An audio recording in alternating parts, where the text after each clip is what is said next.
एक माँ और उसका बेटा, तो बेटा जब तक नहीं रोता तो माँ को ये पता नहीं लगता कि भाई मेरा बेटा भूखा है। तो जब वो रोता है ना, भूख लगती है उसे, तो तभी माँ उसको दूध पिलाती है, इन कामों में लगी रहती है। इसलिए हमारा जो कर्तव्य है बाबा साहब की प्रतिमा को हटाना, आंदोलन करना, ये हमारा परम कर्तव्य है। अगर होते तो हम इनके मुंह पे भी हम इस बात को कह देते। ये मनुवादी व्यवस्था है, वर्ण व्यवस्था वाले लोग हैं, ये कभी नहीं चाहेंगे। कुंभ की बात करो, रात दिल्ली में 18 आदमी जन्नत को नसीब हो गए।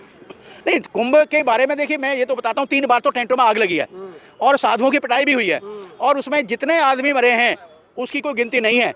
कोई आदमी अपने मतलब सोशल मीडिया से 2000 बताता है, कोई 3000 बताता है, कोई 4500 बता रहा है। बल्कि एक साधु जो वहाँ मौजूद था उसने भी 4050 लोगों को बताया कि भाई इतने लोग इसमें मारे गए हैं। तो ये तो देखो अंधविश्वास है लोगों का, इस बारे में हम नहीं जाते ना हम कुछ कहते हैं। हमारा मेन काम है बाबा साहब के मिशन को आगे बढ़ाना। हम राज सत्ता तब लेंगे, पहले हमें यह ना बना कि हमें बाबा साहब के मिशन को मानना है और हमें बुद्धिस्ट बनना है। बुद्धिस्ट बनने के बाद ही हम अपना अधिकार प्राप्त कर सकते हैं। बाबा साहब के मिशन को आगे बढ़ाने में, बुद्ध धर्म पे आगे बढ़ाने में कोई काम नहीं कर रही है, चाहे कोई भी हो, तो उससे काम नहीं चलता। अभी आपने बताया, मेरी बात सुनिए, पहले बात सुनिए। अभी आपने देखा आपने कि अभी फ्रांस, जो मोदी है वो फ्रांस और अमेरिका घूम के आया है, और घूम के आने के बाद उसका वक्तव्य आपने सुना होगा कि अगर भारत में, देश में या संसार में शांति स्थापित करनी है तो भगवान बुद्ध के रास्ते पर चलना पड़ेगा। क्या पूरा कार्यक्रम था, उसके बारे में जरा बताएं।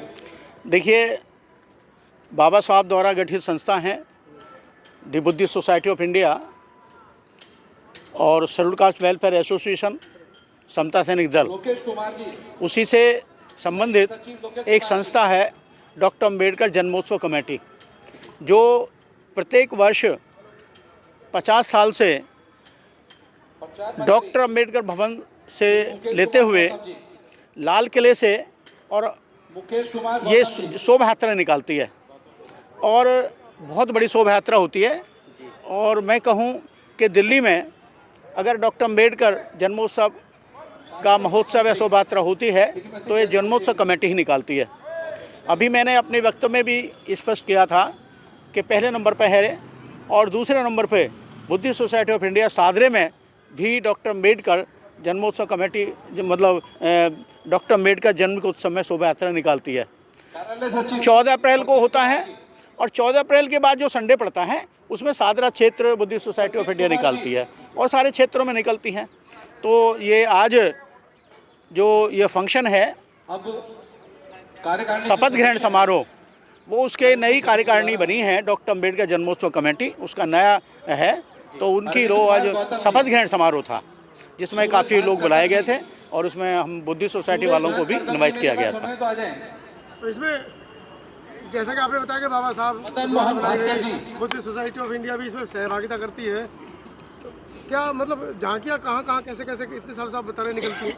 देखिए, इसमें झांकियाँ लाल किले से शुरू होती हैं और सारे उसमें घूम के इलाके में, मैं तो नाम नहीं बता पा रहा हूँ। 14 अप्रैल को दोपहर के बाद में, पहले सुबह को तो वहाँ अम्बेडकर उस पर जाते हैं, और फिर वहाँ पार्लियामेंट जाते हैं। अब तक तो जाते रहे हैं, आगे भी जाएंगे। और अब ये फिर शोभा शुरू होती है और शोभा निकलती है सारे इलाके में घूम करके, फिर ये अम्बेडकर भवन पर यहाँ ख़त्म हो जाती है।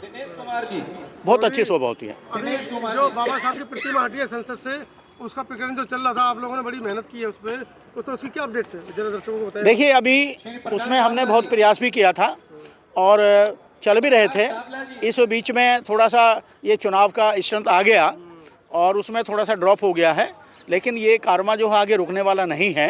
हम पुनः इसमें अपनी भागीदारी करेंगे और दोबारा इनको, जो हमारा मुख्यमंत्री है, राष्ट्रपति हैं हमारी महामहिम, और ये प्रधानमंत्री है, इनको फिर दोबारा हम अपना जो लेटर देंगे, पत्र देंगे, अपना निवेदन देंगे कि भाई ये प्रतिमा जहाँ थी पहले वहीं लगाया जाए। तो काफ़ी हमने प्रयास किया था और अब भी सबने मिलकर कर रहे हैं। कुछ है नहीं, हर बार आप लोग मीटिंग करते हैं, हर बार समाज को बुलाते हैं, जंतर मंतर में भीड़ इकट्ठी करते हैं, उसके बाद डाक के 3 पद होता तो कुछ। देखिए, एक बात आपने सुनी होगी, एक माँ और उसका बेटा, तो बेटा जब तक नहीं रोता तो माँ को ये पता नहीं लगता कि भाई मेरा बेटा भूखा है। तो जब वो रोता है ना, भूख लगती है उसे, तो तभी माँ उसको दूध पिलाती है, इन कामों में लगी रहती है। इसलिए हमारा जो कर्तव्य है बाबा साहब की प्रतिमा को हटाना, आंदोलन करना, ये हमारा परम कर्तव्य है और हम इसे करते हैं। जब आदमी सोता है ना, तो कभी ना कभी उसको ज़रूर ऐसा अनुभव होगा कि भाई इनका काम कर देना चाहिए। जब बाबा साहब की प्रतिमा लगी थी तो उसमें भी करीब 3 साल लगे थे, 3 साल, और 3.5 लाख आदमियों ने उसमें अपना भागीदारी की थी, 3,65,000 के नियर अबाउट। तो ये कार्यक्रम है, चलता रहेगा, और जब तक ये नहीं होगा हम सारे सामाजिक जो लोग हैं उसमें कुछ राजनीति आ जाती है, जिस वजह से थोड़ा सा हम लोग कमज़ोर पड़ जाते हैं। वैसे हमारा कहाँ चूक हो गई है? चूक हमारी है कहीं ना कहीं है। हमारे जो संगठन बनते हैं उसमें एक आध संगठन ये कहता है कि हम जो आगे बढ़ेंगे, हमारे चलेंगे, हमारे उसमें चलेंगे, तो जो हमारी अपनी ही बन की बात आती है तो वहाँ थोड़ा सा गड़बड़ हो जाता है। बाकी हम जो बुद्धिस्ट सोसाइटी ऑफ इंडिया है वो सदैव इस आंदोलन में भागीदार रही है और आगे भी भागीदारी करेगी और रहेंगे, और हम इस आंदोलन को उससे पीछे हटने वाले नहीं हैं। अच्छा, 5 करोड़ बुद्धिस्ट बना रहे थे राजेंद्र पाल गौतम जी, 10 करोड़ बुद्धिस्ट बना रहे थे, अब वो सब मुझे लगता है कहाँ कौन बना रहा बुद्धिस्ट? देखिए, मैं किसी पे कटाक्ष करता नहीं हूँ कि 5 लाख बनाए या 5 करोड़ बनाए या 2 लाख बनाए, कितने बनाए, वो उनका अपना मैटर था। देखिए, मैं जो कह रहा हूँ मेरी बात सुनिए।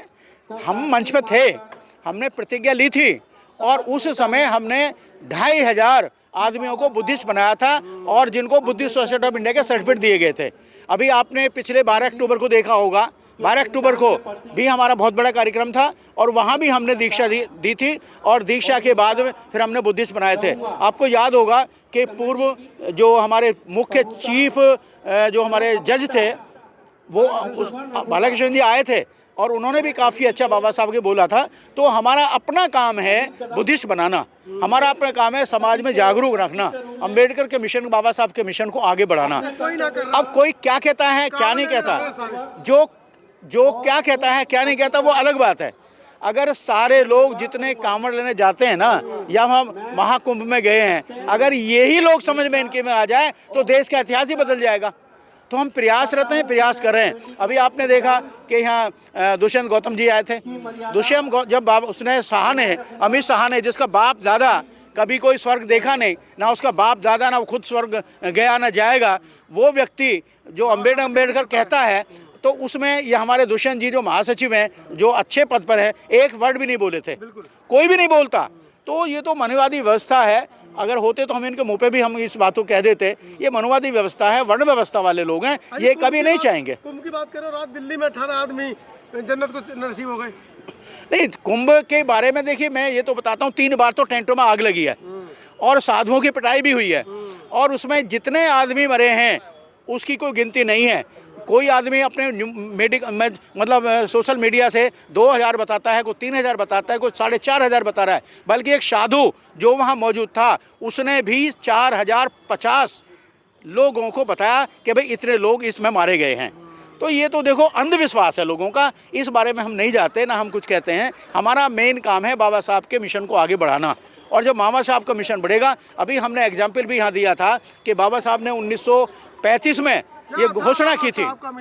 बाबा साहब ने 1935 क्या मिशन? नहीं, हमारा बाबा का मिशन का, बाबा साहब की अंतिम इच्छा बौद्ध धर्म की लेंगे दीक्षा। तो हमने 1935 का आज भी जिक्र किया था, और हमने कहा जब 1956 में बाबा साहब ने वो बौद्ध धर्म ग्रहण किया था, तो तब से आगे कर्म चलता आ रहा है, बुद्धिस्ट सोसाइटी बनी, और इसीलिए इसका काम है, और हम यही काम कर रहे हैं।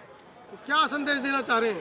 हम आज के दिन ये संदेश दिए जा रहे हैं कि वर्ण व्यवस्था, जाति व्यवस्था, ये जब ही समाप्त होगी जब हम सारे मिलकर के भगवान बुद्ध के धर्म में आएंगे, बुद्धिस्ट बनेंगे, दीक्षा लेंगे, जब ही बाबा साहब का मिशन पूरा होगा। यही हमारा अंतिम उद्देश्य है। भारत में बौद्ध में तो तब होगा और बौद्धिस्ट तो तब माने जाएंगे जब देश की सत्ता अपने हाथ में होगी और इसको राजधर्म घोषित कर दिया जाएगा। तब जब तक सत्ता नहीं आएगी तब तक बौद्धिस्ट बनाने से भी तो हमारा फायदा नहीं होगा। आज हमारे लोग कांवड़ लेकर के जा रहे हैं, आज हमारे लोग जो है कि कुंभ में नहाने जा रहे हैं। अभी कल दिल्ली में सैकड़ों लोग मारे गए, 18 लोग बताए जा रहे हैं।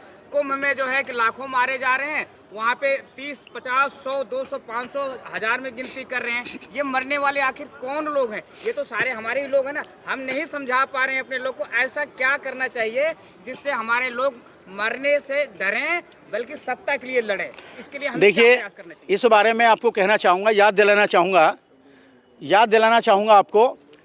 धार्मिक क्षेत्र में आपने जो बात कही है, देखिए, सबसे पहले जो बीजेपी थी उसके 2 MP आया करते थे, 1 MP आया करता था, और चाहे कितनी भी कोशिश की उन्होंने, लेकिन 1-2 MP से ज़्यादा नहीं बढ़ा। और आपको मालूम होगा लालकृष्ण आडवाणी ने वो धार्मिक यात्रा निकाली थी, धार्मिक यात्रा, और धार्मिक रास्ते का ये असर हुआ कि वहाँ कांग्रेस की सरकार, उसकी बीजेपी की सरकार बन गई, दिल्ली में बनी और भारत में बनी और अब भी चल रही है।